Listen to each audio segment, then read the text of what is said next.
Good morning friends. GST platform के YouTube channel में आप सभी का स्वागत है। जी हाँ फ्रेंड्स, सेक्शन 120 ए का जो एमनेस्टी स्कीम है उसको लेकर के अब सो कॉज नोटिसेस जो हैं वो बहुत ज्यादा इशू किए जा रहे हैं। और उन सो कॉज नोटिसेस के अंदर जो मैक्सिमम केसेस हैं उसमें वही सारे मामले हैं जहां पर डिस्प्यूट जो है गवर्नमेंट एंड करना चाह रही थी। जैसे मान लीजिए आपकी जीएसटीआर 1 और जीएसटीआर 3B में कोई डिफरेंस है जिसका आपने टैक्स पेमेंट कर दिया है, और अब उसका इंटरेस्ट पेनल्टी के लिए आपने वेवर एप्लीकेशन लगा रखा है। तो यहाँ पर अब आपका जो एमनेस्टी एप्लीकेशन है वो ये कह करके रिजेक्ट किया जा रहा है, या आपको उसका नोटिस दिया जा रहा है कि ये जो मामला है आपके लिए एमनेस्टी में कवर नहीं होगा। और भी बहुत सारे सिचुएशंस जो हैं वो एमनेस्टी स्कीम के जो अंदर एप्लीकेशन आपने फाइल करी है SPL 02 उसको रिजेक्ट करने के लिए नोटिसेस और रिजेक्शन ऑर्डर्स जो है वो पास किए जा रहे हैं। अब सेक्शन 128A को जो कि लिटिगेशन कम करने के लिए आया था उसी के अंदर लिटिगेशन जो है वो हो रहा है। तो आज का ये सेशन बेहद इंपॉर्टेंट है आपके लिए, क्योंकि इसमें हम लोग ये डिस्कस करेंगे कि जो हमारा सेक्शन 128 कैपिटल A है वो आपको किस केस में बेनिफिट दिलाएगा, किस केस में बेनिफिट नहीं दिलाएगा। बहुत सारे उल जुलूल नोटिसेस और ऑर्डर्स जो हैं वो पास किए जा रहे हैं। किस लिए? सिर्फ और सिर्फ सर्कुलर की मदद से। एक सर्कुलर इशू कर दिया गया है वाहियात सा, और उस सर्कुलर को पॉइंट बना करके 99% केसेस को रिजेक्ट किया जा रहा है। समझिएगा पूरा का पूरा मैटर है क्या। अब जो हमारा सेक्शन 120 कैपिटल A है वो क्लियरली लिखता है कि आपका अगर कोई 73 का मैटर है, सेक्शन 128 की मैं बात कर रहा हूं, मैं रूल की बात नहीं कर रहा, मैं नोटिफिकेशन की बात नहीं कर रहा, मैं सर्कुलर की बात नहीं कर रहा। सेक्शन 128A क्लियरली लिखता है कि 73 में पास किए गए किसी भी ऑर्डर का, अगर वो 17 18 18 19 19 20 से रिलेटेड है, 73 के अंदर पास किए गए ऑर्डर या 73 के अंदर दिए गए सो कॉज नोटिस का, इन 3 साल के लिए आपने अगर टैक्स का पेमेंट कर दिया है, टैक्स का पेमेंट कर दिया है नोटिफाइड डेट से पहले, यानी कि 31 मार्च 2025 से पहले, तो आपको इंटरेस्ट और पेनल्टी का वेवर जो है वो मिलेगा, मिलेगा और मिलेगा। इसमें कहीं भी प्रोविजन में कहीं भी नहीं लिखा कि सेक्शन 73 का ऑर्डर जो है वो सिर्फ आईटीसी मिसमैच का होना चाहिए, वो सिर्फ फलाने मिसमैच का होना चाहिए, ढिमकाने मिसमैच का नहीं होना चाहिए, आपके 1 वर्सेस 3B के मिसमैच का नहीं होना चाहिए। 73 का ऑर्डर है या 73 का नोटिस है, चाहे किसी भी चीज का हो, किसी भी कंडीशन का हो, किसी भी कॉन्टेक्स्ट में हो, आपको उसका बेनिफिट मिलेगा अगर आपने उसके अंदर डिमांड किए गए टैक्स का पूरा पेमेंट कर दिया है।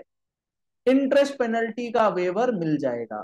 सर लेकिन एक सर्कुलर है, उस सर्कुलर ने बात बताई है कि सर्कुलर के अंदर लिखा है 75 सबसेक्शन 12 के अंदर कुछ बातें लिखी हैं, उस बातों को लेते हुए 128A का बेनिफिट जो है वो नहीं दिया जाए।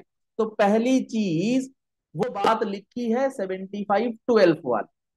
अब 75-12 लिखता क्या है? 75-12 ये लिखता है कि आपके 3B की जो लाइबिलिटी है वो आपके 1 की लाइबिलिटी से डिफर कर रही है, यानी कि 1 में आपने ज्यादा दिखा रखा है, 3B में कम दिखा रखा है, और उसका पेमेंट आपने करा है। तो उसका जो इंटरेस्ट है, उसके ऊपर जो इंटरेस्ट अमाउंट है वो रिकवर किया जा सकता है ऑफिसर के द्वारा, और उस अमाउंट को रिकवर किया जा सकता है ऑफिसर के द्वारा अंडर सेक्शन 79। ये मोटी मोटी बात लिखी है 75-12 के अंदर। तो अब यहां पर 75-12 के अंदर जब ये बात लिखी है कि 1 वर्सेस 3B में अगर कोई डिफरेंस है, बेसिकली वहां पर 1 को सेल्फ असेस लाइबिलिटी की तरह ट्रीट किया जा रहा है, तो वहां पर एक कंडीशन ये है कि 75-12 में ऑटोमेटिक डायरेक्ट रिकवरी का जो मैकेनिज्म है वो लगाया जाएगा। तो उसको बेस बनाते हुए यहाँ पर 73, अगर ये मैटर आपका 1 वर्सेस 3B का मैटर है और उसके लिए अगर 73 का ऑर्डर पास किया गया है, तो वहां पर भी क्या हो रहा है, 75-12 का हवाला दे दिया जा रहा है, जो बिल्कुल सरासर गलत है। पहली बात तो ये समझ लीजिए कि 1 वर्सेस 3B का डिमांड अगर 73 में है, तो भाई 75-12 का क्या है, कोई रोल थोड़ी है वहां पर। 73 में ऑर्डर हो गया, 73 में नोटिस आ गया था, बात खत्म, टैक्स जमा कर दिया, इंटरेस्ट पेनल्टी का माफी मिलना चाहिए। अब आते हैं कि 75-12 क्या है ये। 75-12 के अंदर ऑर्डर जो पास किए जा रहे हैं, क्या वो ऑर्डर वैलिड हैं? क्या 75 सबसेक्शन 12 में डायरेक्ट ऑर्डर DRC 7 का हो सकता है? DRC 7 75-12 के अंदर पास नहीं हो सकता। 75-12 क्या कहता है? 75-12 कहता है कि अमाउंट अगर पेएबल है तो उसकी रिकवरी आप डायरेक्ट कर सकते हैं। रिकवरी के लिए आपको कोई फर्दर नोटिस या कोई फर्दर प्रोसीडिंग्स करने की जरूरत जो है वो नहीं पड़ेगी। लेकिन 75-12 के साथ साथ आपको कुछ बातें ध्यान भी रखनी है। इसके साथ साथ रूल 1288B 88C भी गवर्नमेंट ने लगा रखा है कि अगर आपके 1 वर्सेस 3B का मिसमैच है तो रिकवरी करने से पहले आप इंटीमेशन दे देंगे। तो 75-12 को इस तरीके से इन्वोक करना, इस तरीके से इंटरप्रेट करना कि 128A का बेनिफिट ही ना मिले, ये कहीं से भी सही नहीं है। इंटेंशन जो है गवर्नमेंट का कि लिटिगेशन को कम किया जाए, टैक्स का पेमेंट करवा के इंटरेस्ट पेनल्टी माफ करी जाए। अगर इस तरीके से नोटिसेस या ऑर्डर्स पास किए जाएंगे एमएनएसटी के अगेंस्ट, तो पूरा का पूरा सेक्शन 128 कैपिटल ए का जो पर्पस है वो डिफीट हो जाएगा। तो आपको कुछ बातों का जो ध्यान रखना है वो ये कि आपको अपनी प्रोसीडिंग्स एक बार चेक करनी है। क्या आपको ASMT 10 का नोटिस मिला था? अगर आपको ASMT 10 का नोटिस मिला और उसके बाद 75-12 का ऑर्डर पास हो गया, क्या ये वैलिड है? नहीं। आपको क्या SCN मिला था 73 में और उसके बाद 75-12 में ऑर्डर पास हो गया? अगर ऐसा है तो भी ये वैलिड नहीं है। ये सारे के सारे केसेस 128A के अंदर आपको बेनिफिट दिलाएंगे। आपको कंटेस्ट करना होगा, आप अपने प्रोफेशनल, आप अपने कंसल्टेंट से जाकर के उन नोटिसेस का प्रॉपर रिप्लाई कराइए। प्रॉपरली अगर आप नहीं उन चीजों को कॉन्टेस्ट करेंगे तो बहुत महंगा पड़ जाएगा ये सब। क्योंकि ये उल जुलूल के नोटिसेस जो आ रहे हैं, बेफिजूल के जो नोटिसेस आ रहे हैं, उसको अगर प्रॉपरली आप जवाब नहीं देंगे तो ये आते रहेंगे। इनका स्टॉप होना बहुत ज्यादा जरूरी है। 128A के अंदर गवर्नमेंट ने समय समय पे काफी सारे सर्कुलर्स भी निकाल रखे हैं। उन सर्कुलर्स में गवर्नमेंट ने यहां तक बोल रखा है कि अगर आपने GSTR 3B के जरिए टैक्स का पेमेंट कर दिया है तो भी आपको 128A का बेनिफिट देंगे।